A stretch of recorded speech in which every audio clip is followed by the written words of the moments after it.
the end. Appreciate it. I'm Grauben Guevara. I'm a principal systems engineer with HITRUST. HITRUST is in the security software, in particular for cloud and virtualization environments. So my talk today is really just to kind of bring you up to speed with what's going on in the industry, some of the drivers for adoption, what we've seen. A lot of the players are changing within the cloud. I'm not sure if you've noticed.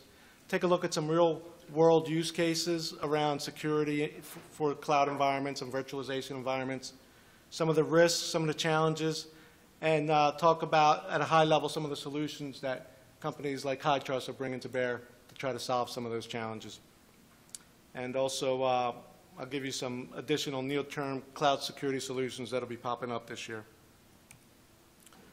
So essentially, cloud, it means a lot to many people, and the first thing that you need to do is really define it, right? So you can run a private cloud, and a lot of people are.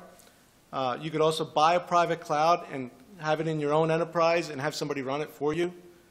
So it really is a matter of getting the software stacks together, getting the, obviously the hardware, building the data center, and essentially virtualizing it, and off you go.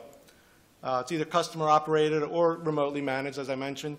And then there's this whole concept of virtual private cloud. So if you look at the NIST definition of cloud, they have public and private cloud, essentially. But a lot of what you see out there in the industry is this virtually private cloud, which is essentially a public multi-tenant environment that's secure enough for your enterprise workloads.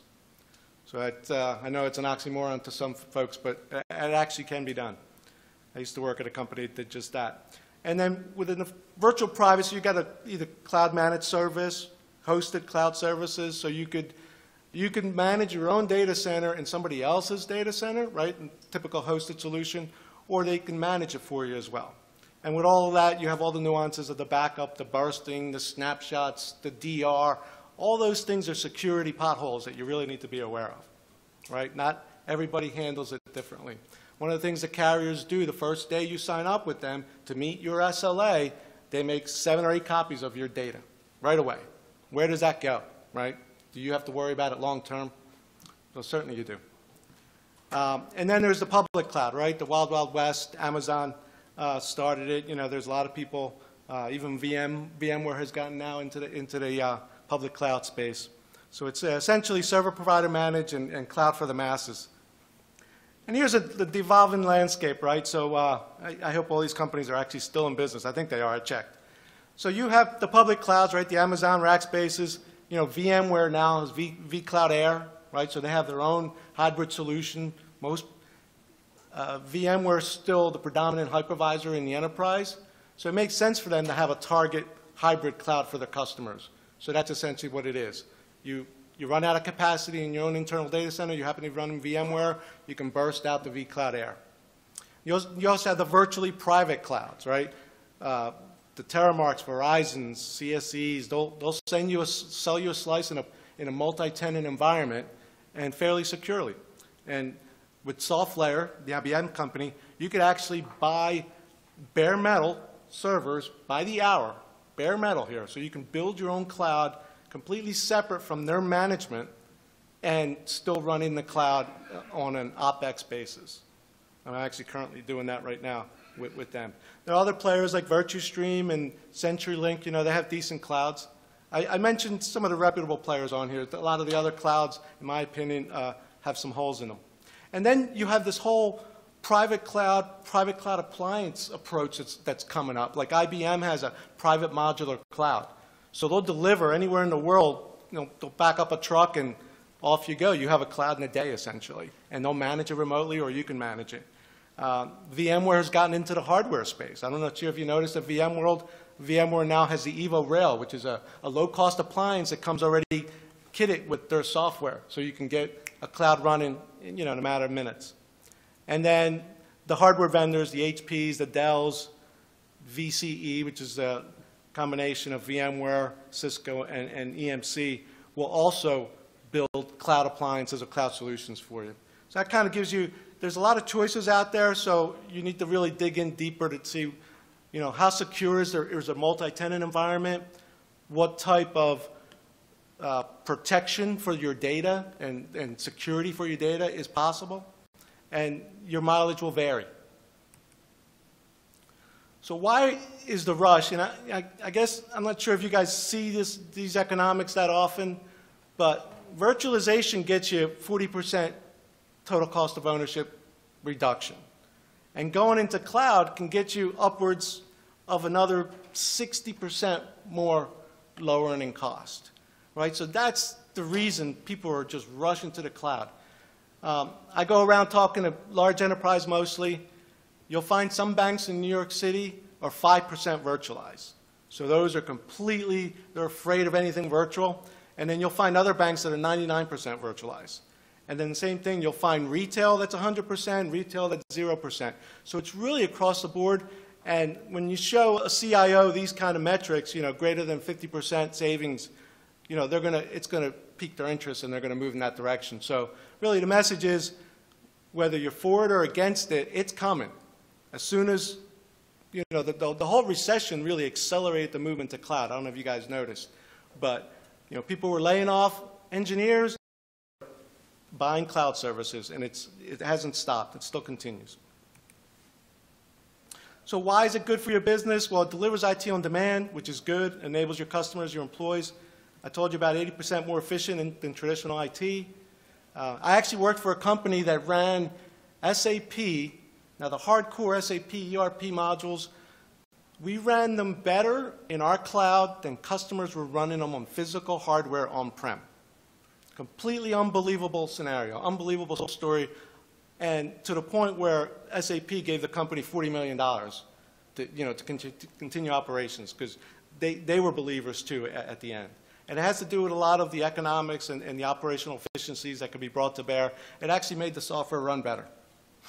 So what we need is really, we need services that you can get up and quickly, right? Enterprises want to get up right away. They want to spin up, spin down, pay only for what you use. But they want all of this without compromising security, right? So they don't want to be the next company in the news. And everybody's doing it, right? Healthcare, even though they have all these privacy regulations, they're seriously into the cloud. And they're looking for solutions that can enable more cloud adoption. Finance industry, they are, I mentioned a few of them. We have relationships with some of the largest check clearing companies in the world, largest banks in the world, and they're all into cloud. They all have a need for security. So this is a little data of its slide, but essentially virtualization has grown up, if you will. Now full data centers are virtualized. You can get a data center delivered on a truck, like I mentioned. You can make it your internal, external cloud. And they're really adapting the most intelligent pieces of the infrastructure that are being developed. And it's to save money. Everybody's moving it to save money. What applications are being put on? All the biggest applications, the most stringent requirements, they can now all run safely in the cloud. SAP, Oracle. I've implemented all of these, so I know it's possible. So if your customers haven't started moving in that direction, they are, and they're going to need your help in really making their workloads secure. So what are the biggest challenges when you move into the public cloud? Surprise, surprise, security is the largest, right? And everybody knows that. But there's migration challenges. Compliance is a big one. If you talk to any healthcare company, they're not going to move to anywhere with the cloud word if you don't really handle their compliant workloads, like HIPAA, things like that. Disaster recovery, it could be a pain, right? You could be in the wrong cloud. If you're not replicating to another data center, how are you going to recover? Disaster recovery in a cloud is complicated, right? You got to shunt your VLANs or move your IP address. You got to instantiate on the fly. You got to bring all your applications up. So what's really your recovery time objective, right? That's what you really got to ask. If you're aiming for zero recovery time objective, then you really need an application that's multi-site aware and can really survive that. Because if not, it's going to be hours of outages for a carrier to bring your application back up. So people want to move into public and hybrid, but they want adequate security and availability and compliance, right? So here's what the challenges are in the enterprise. So these are insider threats and the most costly type of attack and the hardest to solve. So how much does it cost for an attack? So here, malicious insiders, it's roughly $154,000 to recover from a malicious insider. That's what the data from Ponymon is showing us. And average days to resolve from an attack, again, malicious insiders can cause a lot of havoc. So something we believe at HITRUST, and I think the industry, certainly the FBI, has started to tell people, it's not a matter of if, it's a matter of when somebody's going to penetrate your perimeter and get inside. All right? So we believe that's an area worth focusing on. So some real-world cases, Shionogi Pharmaceutical, several virtual administrators. One was let go. He happened to be a friend of one of the guys that wasn't let go, and he was upset about it. And this happened a few years back, big Japanese pharmaceutical company. Well, eventually, this disgruntled employee also was let go. I guess they were having some downsizing. So he went to the local McDonald's. He actually tried, and he had left back doors that he could try to penetrate the network, and he was unsuccessful from many other areas, so he had to get close enough to their operations and then ended up using a McDonald's Wi-Fi. What did he do? He deleted 88 virtual servers in a minute. And he took down everything, took down their email, took down all their operations. And they couldn't even inform their customers that they'd been hacked. They didn't have an email server. So it can be pretty drastic when somebody steals all your servers. And the virtualization risk, since everything's concentrated into a few boxes, really allows that to happen. The FBI caught him. Why? Because he was silly enough to use his credit card to buy something at McDonald's that day. And they tracked him down to that day it happened. He was a former employee, bang. So he's in jail right now. And then also insiders, I don't know if you heard about this one, the National Oceanographic Agency essentially had an employee that was, for some reason, was taking home data. And they were taking home data about sensitive U.S. dams. And the data happened to be about how many people lived around those dams and would be impacted if those dams were breached. Who knows what they were planning to do with that information, but that individual was caught, and that just happened in October. So really, the lesson is that exploitation of business networks by disgruntled employee or malicious insiders is the #1 cause of certainly expenditures, right? The second cause of outages or disruption of service is misconfiguration of virtual servers. We had a bank in New York who had a script run wild. And in a minute or two, 30,000 virtual machines were powered off, production machines, just because of simple script was misconfigured, a change to it.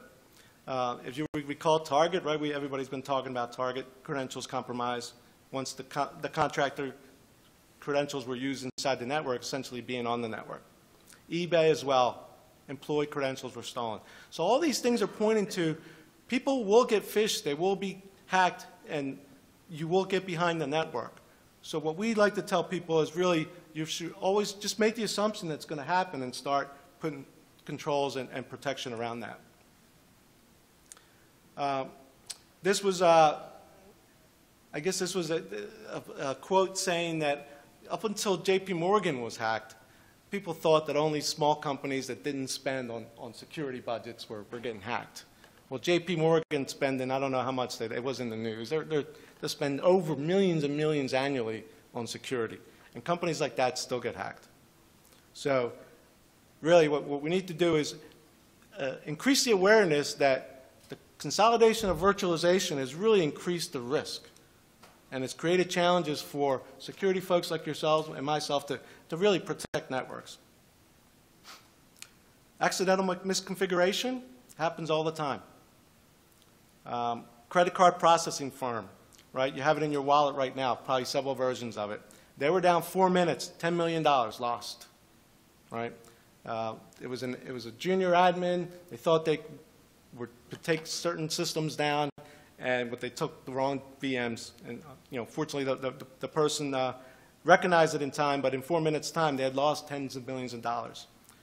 Some of the mitigation that exists out there, strong role-based access controls, or something that we like to promote, things like two-man rule, things that could be disruptive to your operation, critical VMs, things that are in production. There shouldn't be a reason why one person should have the authority to cause havoc, either maliciously or accidentally. So having somebody else approve significant actions is important. Some of the other risks that we see, obviously availability and performance. If your application's not running, even if it hasn't been hacked, you're losing money, and it's, you know, essentially you're falling down on your SLA. It's essentially not delivering its value. Compliance is a big one. If you talk to a bank about moving their financial information into the cloud, into a public cloud, most of them will say no. Healthcare, for financial reasons, is starting to put their foot in that pond. And they need tools to secure that personally identifiable information. Because they, more than anybody else, they get penalized financially very strongly for every breakage or every break-in. Where the financial industry, it costs them a lot of money, but it's mostly their own money. They don't really get financially penalized that much by the government. So here's the traditional data centers were pretty secure. You had a bunch of boxes. Each of them had a different element system, and you had different people assigned to manage them. So it was really secure. You had to have collusion to really break into and steal the whole data center, right? Today, that's all consolidated into one system or a group of systems, right? So the significant risk has been collapsed. It's one password, one credential to get you essentially in the core of your network. And once you're in the core, unless you protect it, you have access to all of it. In the public cloud, you need to be aware of data theft or secure decommissioning. All right, so Amazon made 30 copies of my VMs for SLA purposes because I use them all over the world. When you get tired of them and you're going to move to somewhere else, how can you guarantee yourself that that data has been destroyed, right? That's a big problem, and that keeps big institutions from moving to the cloud because they worry about that, right? So historically, we focused on the OS, the data files, and the applications. We had users, we had admins. The world was happy. All we had to do was put a perimeter around these things, right? Then, lo and behold, we got virtualization. We created this whole another group of people, virtual admins, right? A lot of corporate America, and certainly in our government, they hadn't thought about the power that these people have been given, right? These people could actually copy not only the OS, not only the applications and the data. So imagine if Snowden had been a virtual admin. He not only had the data, which he stole, but he would have had the methods, the applications, and the thinking behind what we do with the data, right? So a virtual admin exposure or credentials being compromised exposes you to a lot more. How easy is it to steal a whole data center? Essentially, you export the OVF, which is a virtualization file. You name it stolen VM, map it to a USB drive, and you export it. Click OK. There you go. All your data is in somebody's pocket. So it's very easy for this to happen. And then, given the very nature of the bank's virtualizations and cloud platforms, they're very highly susceptible to this type of attack. Heretofore, they've only protected the perimeter. And we're here to really tell people that you really need to already assume you've been hacked or penetrated, and you really need to start putting controls so you minimize your losses, right? So, all right, so one virtual admin's credentials get stolen. Well, good thing you have separation of duties or swim lanes within your virtual infrastructure, right? If you don't have those, then yes, they can reach into any area within the corporate environment. Here's some of the challenges. So data security. So how do I maintain confidentiality of sensitive data, no matter where it is, right? No matter where Amazon put that, right? A snapshot over there, a template over there, who knows where it went. So that's a requirement. You want to know where your data is. But the challenge is that you have little control over that data in the public cloud. You can't tell them store it here or store it there or show me how you actually deleted it. That's not easily done. Right? Most solutions, for instance, a lot of people use storage arrays as their encryption methodology. Well, guess what? When you remove it from the storage array, it's in the clear. Somebody could put it on a USB stick, and that data is in the clear. So you really want to make sure you protect data at rest, and even when it's copied, right? Multi-tenant. Not only people worried about noisy neighbors, but you also want to make sure that your neighbor's not leaking into your data and stealing it. So it's difficult to meet some of the requirements of multi-tenancy. You have to support it. There are good hardware architectures and there are bad hardware architectures, and all cloud providers differ. So you really need to look at how they segment the context of each customer, right? Some cloud providers, for customer-sensitive data, they isolate the whole system from the internet.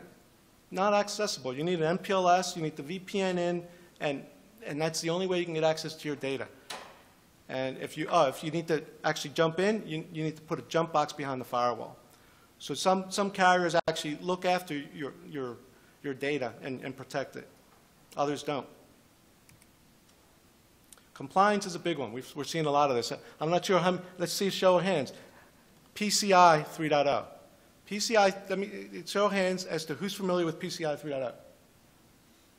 Okay. So starting January 2015, the virtual infrastructure is in scope for PCI 3.0 DSS. Okay. Prior to this, virtualization wasn't even in the definition, right? So starting this year, to be compliant with PCI, if you're using virtual infrastructure, they must conform and must be audited and pass the QSA's assessment, right? So, I mean, what are people going to do? A lot of people are actually bringing their systems compliant. A lot of people are taking their PCI infrastructure and putting it back into the physical world to meet compliance. So it differs. Healthcare data. The healthcare, you know, to have anything outside the walls, the safest way to do it is through encryption of personal identifiable information. And not only is that a good thing, if they do get breached, it gives you safe harbor. So essentially, because you had it encrypted, you were doing your best to protect it, so you don't incur the penalties from the government. So the challenge is supporting hybrid and public cloud. Essentially, you want to make sure you don't lose the agility and the efficiency. That's why you went into the cloud to begin with.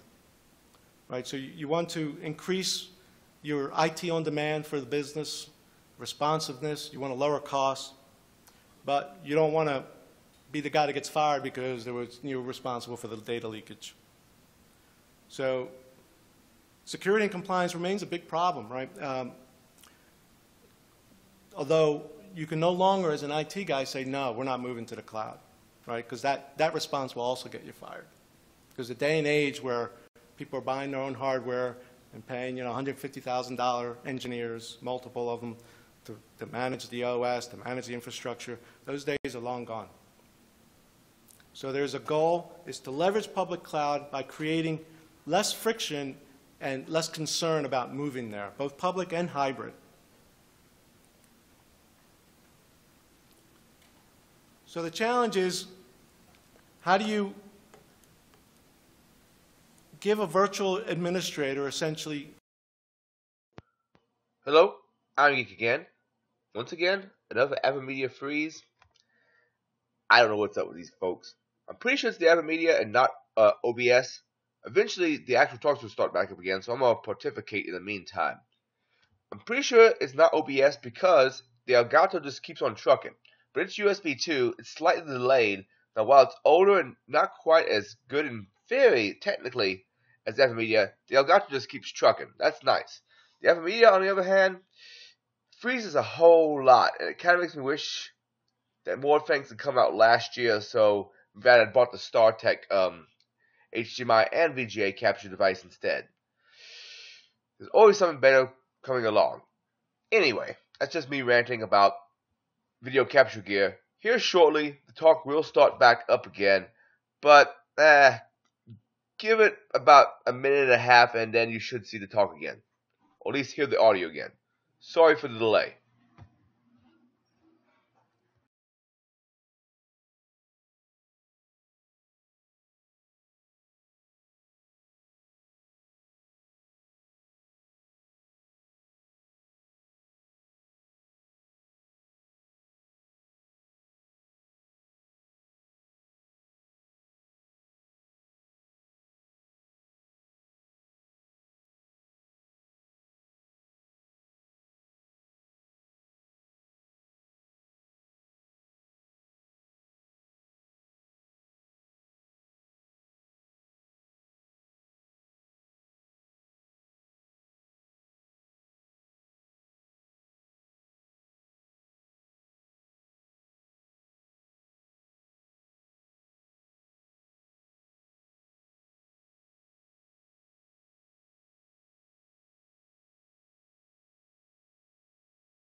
So I mentioned earlier in the earlier session we had Target, Home Depot, JP Morgan Chase.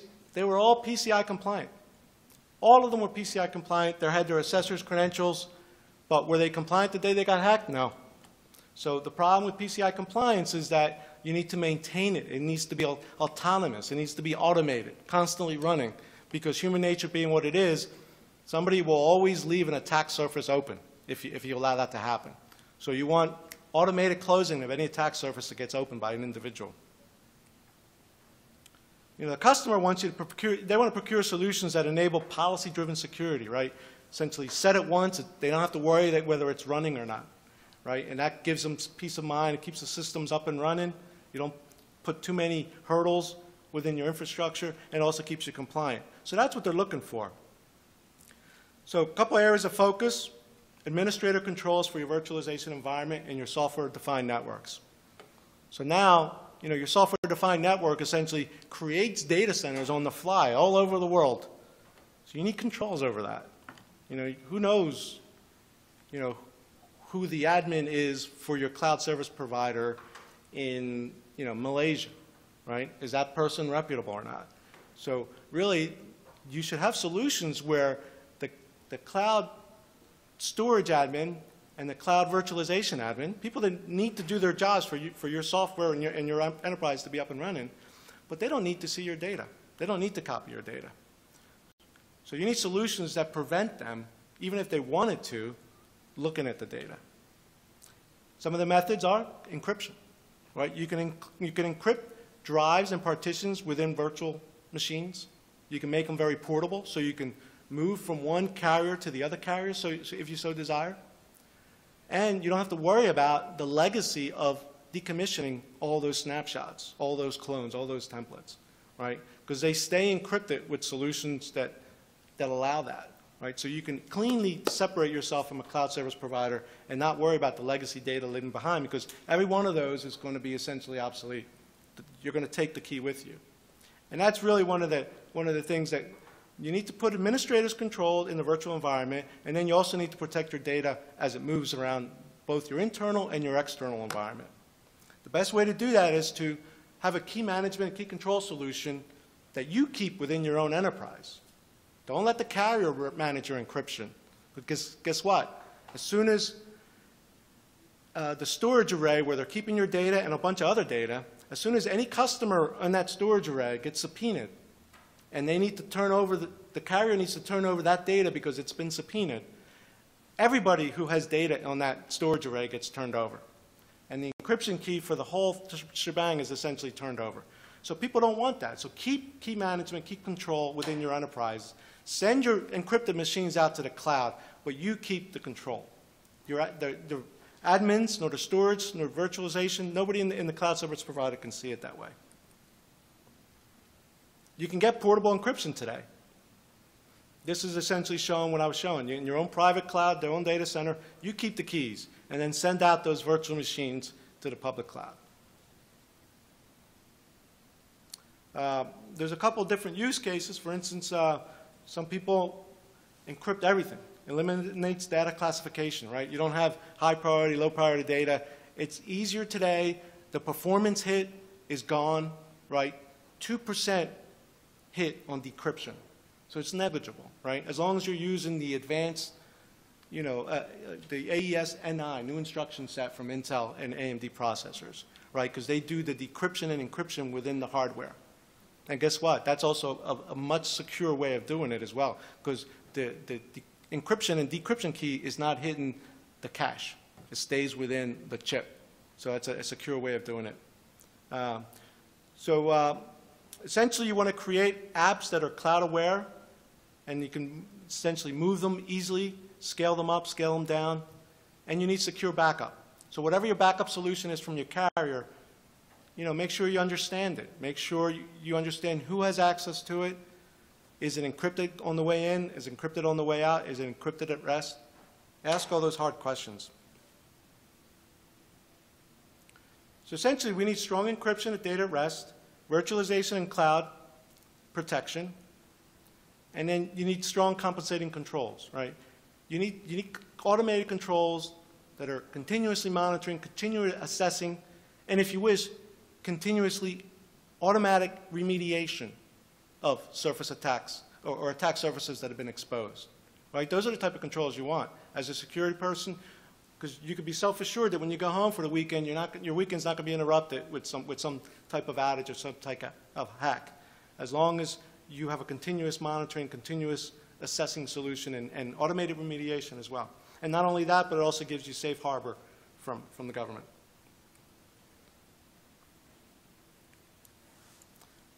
So talked a little bit about the cloud adoption, and obviously people want operational simplicity, so whatever solution you choose better be easy to use. If not, your folks aren't going to use it. You want it to be API driven if possible.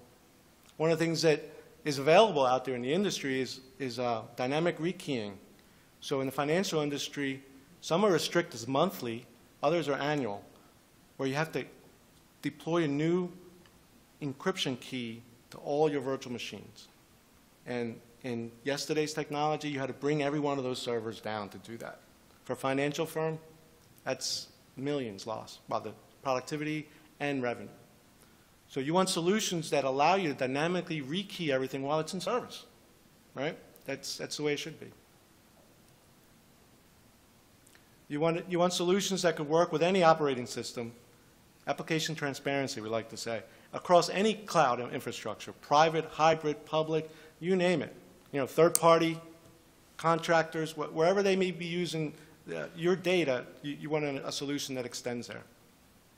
And we talked about keeping the keys secure, right? Creating high available key servers, right? So they're not prone to one or pair. You want to distribute the load and distribute the survivability of your encryption solution. So here's some concrete steps that you can take for secure adoption.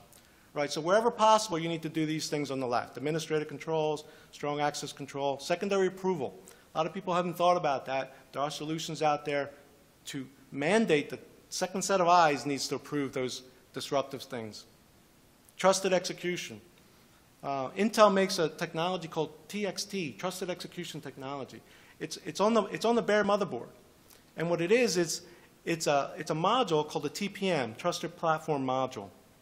And it takes, every time it's powered on, the server's powered on, it takes a hash value of the boot code, the BIOS code, the hypervisor drivers, and the hypervisor itself, and creates a known good value for that image, right, that known good server.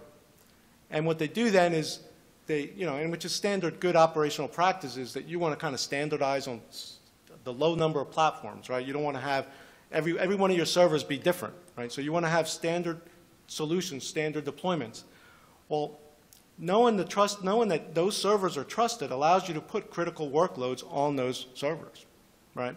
And this is now even possible for the carriers that are giving you bare metal to run in their clouds.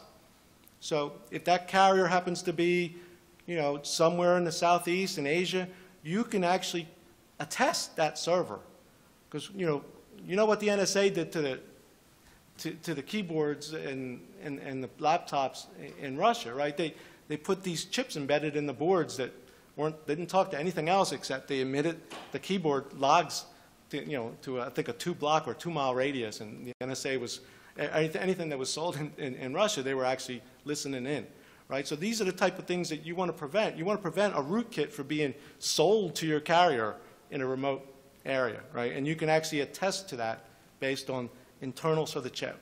And if it's untrusted, you can decide. You either put your web traffic out there or something you want, or you shut it down. And obviously, configuration management and patching are important, as you guys know. So encrypt data wherever it's stored, and then be aware of how backups are done, how replication's done, and who has access to your data. Here's a blurb on the TXT. I just covered it, but it's pretty slick technology. Not only does it do trusted execution, but there's also geotags available within what they call them PCR values, so the stored values. And if somebody tries to tamper with the TPM module by taking it apart or reprogramming it, it essentially becomes unusable. So it's actually pretty good for that. But you can program geodata into your motherboard.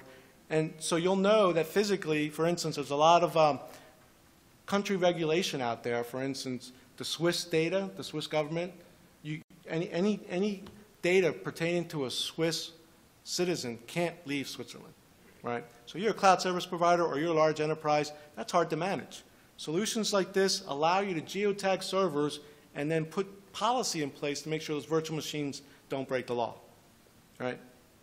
So that's pretty useful security.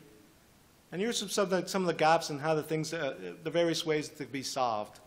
So unauthorized access, as I mentioned, you should have strong authentication, strong passwords, and two-factor authentication for your admins. Segmentation and multi-tenancy is very important. Somebody from HR shouldn't be browsing the financial folders, right, of the data. Forensic logs, can't say enough about that, right? When you look at the log, you want to know, you want an audit trail, you want to know what happened. You don't want to have to guess, and first of all, you won't pass audit, you won't pass compliance without it. NIST has done a better job now of really highlighting the exposure to virtual infrastructure.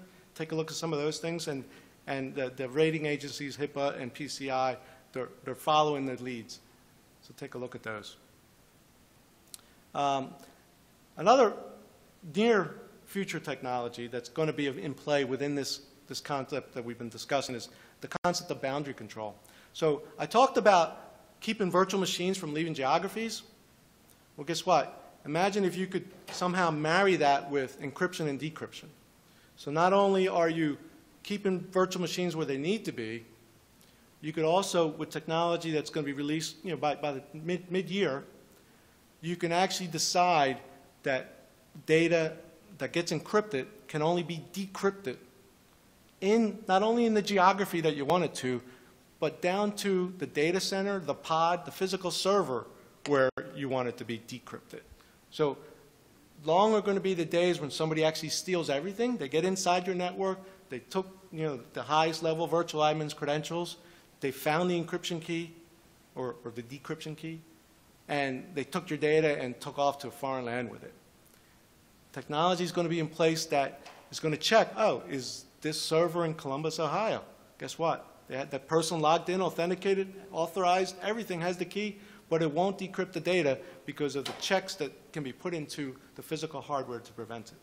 So those are the kind of solutions that, and I know you guys are typically trying to break into the networks, but that's what's coming at you, right? The enterprise has gotten a little bit smarter about, and certainly critical workloads are being protected to the maximum now. Essentially says the same thing. Server integrity, virtual placement integrity, and then data decryption by location.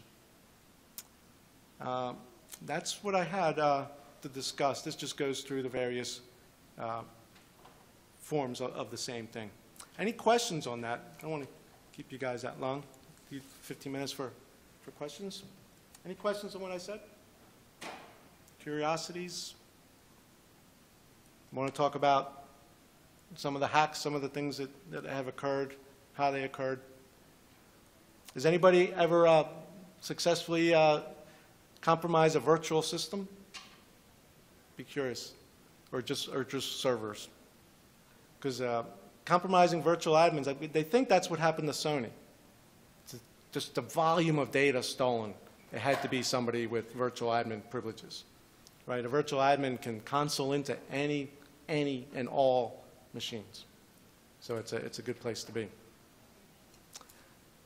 All right, I guess I'm standing between you guys and your beer, so let's not do that any longer. I appreciate your time hanging out to the very end, and thanks for listening.